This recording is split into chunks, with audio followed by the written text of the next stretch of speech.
Hey, welcome everybody. Anthony here. It is Friday, July 18th, 2025 at just about 10 a.m. Eastern Time.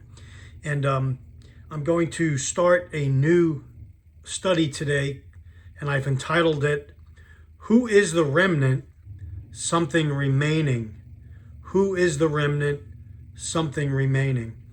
And I'm going to break it up, I think, into three parts. We'll see. I want to keep these videos shorter. My last video was 23 plus minutes.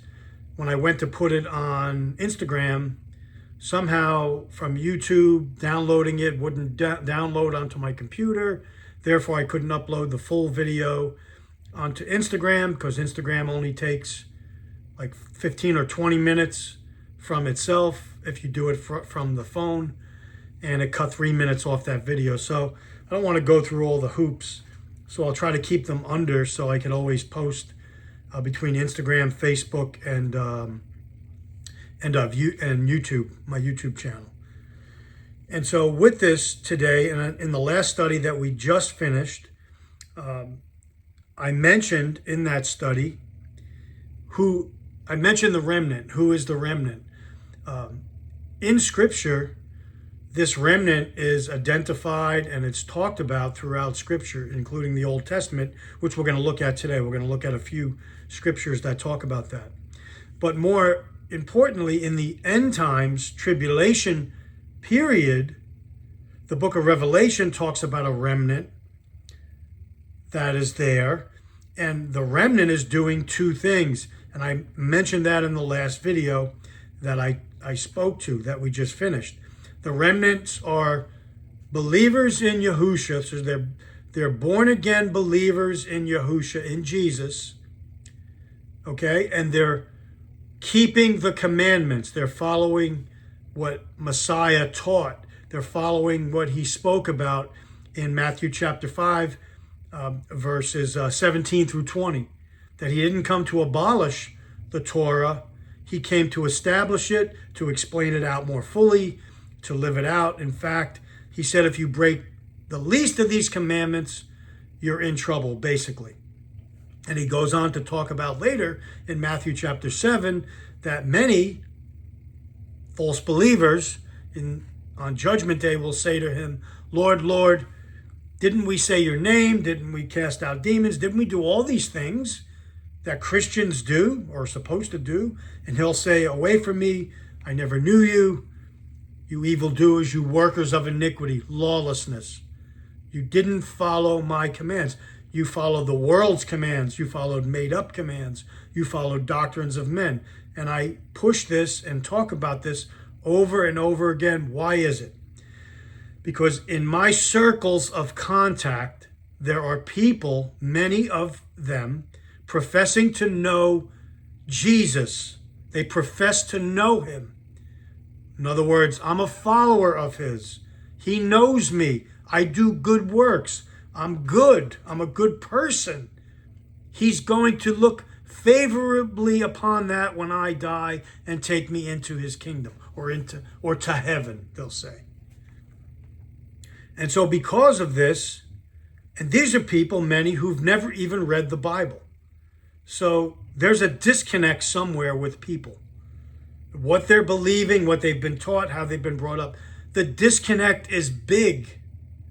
And so this remnant that Yah talks about in the scriptures, many believe today that those in Israel, all of those in Israel today, are the gathered remnant of believers, Hebrew believers.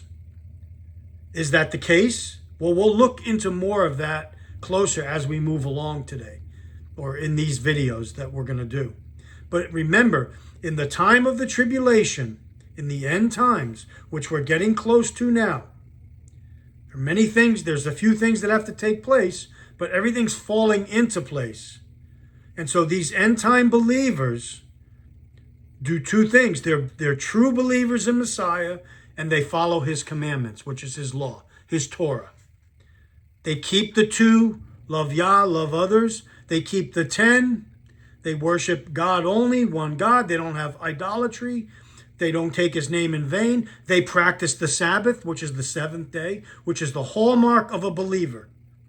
You can't practice another day and call it the Sabbath. It's not scriptural, no matter what people tell you or try to tell you. You're still back falling into what Constantine did in making the first day of the week, the day of the sun worship, sun god worship, Moloch worship, Sol Invictus, Lucifer, Satan, Hashatan. That's what it is. And so who is the remnant? You want to be the remnant. If you're alive right now, you want to be a true remnant saint. That's the goal of this video, to get you to make sure you are the remnant. Let's look at our illustration, something remaining. In the Old Testament, some passages refer to total destruction of a nation. Example, the Babylonians, Jeremiah 50, verse 26. When God brings judgment on the people, however, he does not destroy the faithful with the wicked, but leaves a remnant. So in the case of Jeremiah 50, verse 26, he totally destroyed Babylon. He said he was going to do that. As opposed to when he's judging his people, Israel, the stiff-necked people that were adulterous, that broke the covenant, those people, he destroyed many of them, but left a remnant. And we're going to look at scripture that points to that. Ezekiel 6:8, Micah 2:12. We're going to look at that. The concept of a remnant stood for that part of the nation who were faithful, even though most people rejected the ways of Yah, of God, it says. Isaiah 4:2-4. They said they were believers, yet they rejected his ways. What did he do? He destroyed them, but he kept a remnant that were keeping the laws, the commandments, and didn't violate the covenant, and weren't adulterous. They weren't committing adultery. Yah keeps his end of the covenant. They broke their end. Remember the stiff-necked, thick-headed? The same people then are many of the same people today. Thick-headed, stiff-necked, want it their way. No, I was taught this way. No, my pastor or somebody told me this. My priest told me this. That's what I'm sticking with. That's where I'm planting my flag. That's the rock I'm standing on. And that's the hill I'm going to die on. Those people. The fact of the existence of a remnant is said to be due to God himself. Isaiah 1:9, Zephaniah 3:12. The remnant, then, is the real people of God, a concept we also find in the New Testament. A remnant chosen by grace. Paul talks about it or mentions it in Romans 11:5. So, today, let's just briefly look at these 7 scriptures, and we'll take it from there. Jeremiah 50, verse 26. Come against her from every quarter, open her storehouses, pile her up as heaps of ruins, and put her under the ban. Let her have no remnant. Yah there is talking about the Babylonians. Ezekiel 6:8. A remnant will remain. Let's see. But I shall leave a remnant, in that some of you shall escape the sword among the nations when you are scattered throughout the lands. Okay? Micah 2:12. A remnant will remain. Let's see. I shall certainly gather all of you, O Yaakov.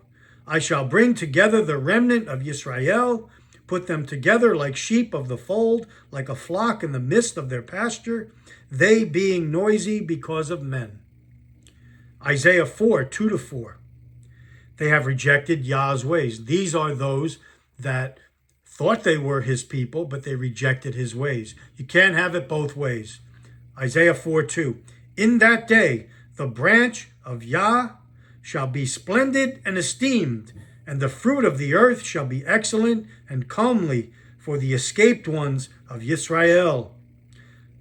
Verse 3. And it shall be, he says, that he who is left in Sion and he who remains in Jerusalem is called set apart.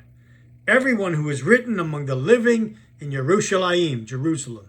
Verse 4. When Yah has washed away the filth of the daughters of Zion, and rinsed away the blood of Jerusalem from her midst by the spirit of judgment and by the spirit of burning. Isaiah 1:9, Yah himself is the one who saves the remnant. Let's listen to what Isaiah says. In fact, if you get a chance today, read all of Isaiah chapter 1. We may do that in another video. Unless Yahuwah of hosts had left to us a small remnant, we would have become like Sodom. We would have been made like Gomorrah. Zephaniah 3:12. It is Yah himself who does this. Remember in Scripture, it talks about his righteous right hand, his outstretched arm when he took his people out of Mitzrayim, out of Egypt. He did it with a righteous right hand and an outstretched arm. Think of that as we read Zephaniah 3:12. But I shall leave in your midst an oppressed and poor people, and they shall trust in the name of Yah. That's the remnant he leaves. That's what Zephaniah is talking about. So throughout the history of the people of Yah, the Hebrew people, the Israelites, when he judged them, when he chastised them, when the 10 northern tribes went into captivity into the north, when the southern tribes, the 2 southern tribes went into captivity, there was always a remnant. He brought a remnant back, in fact, concerning the southern tribes through Ezra, Nehemiah, and all that, to rebuild. A small amount of people came back from the different tribes that were in captivity in Babylon. But in the north, many of those people were already intermingling. They already were scattered throughout that region. And then over the years, they moved to other regions, ending up all over the world, all to the Philippines, to the southern areas, to the Americas, to all the islands, everywhere. They're scattered today all over the earth. And his promises in the end times, he's going to bring them back. A second Exodus, if you will, is going to transpire. And these promises to shelter those people, to bring them back into the fold, to bring them back into Israel, back into the land. Not everyone in Israel is Israel. Understand that. We'll look at that. We'll look at what Scripture says. A lot of Scripture is twisted. Many people, and I'll close with this in this video today. There are many Christians today hanging their hats on a pre-tribulation rapture. That doctrine is a false teaching. It was weaved into Christianity, into the church, if you will, through Schofield and earlier before him. It goes back into the 1700s. And they weave this in to do what? To get people to relax and say, I don't have to do that. I'm not going to be here when the Antichrist comes in the tribulation period. My God wouldn't let me suffer. My Jesus won't let me suffer. He's taking me out. And others will have to go through the tribulation period. I'm getting raptured. That statement that these people make, this teaching, is a false teaching. And I believe it's making many people complacent to what's going on today, and they're frozen like, I don't have to do anything. Just let the world burn. I'm going. Yeah, Jesus is coming back.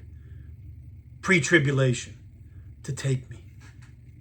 And that's not what the Bible talks about. The Bible talks about a second coming at the end of the tribulation period, or right at the end, or shortly thereafter the tribulation period.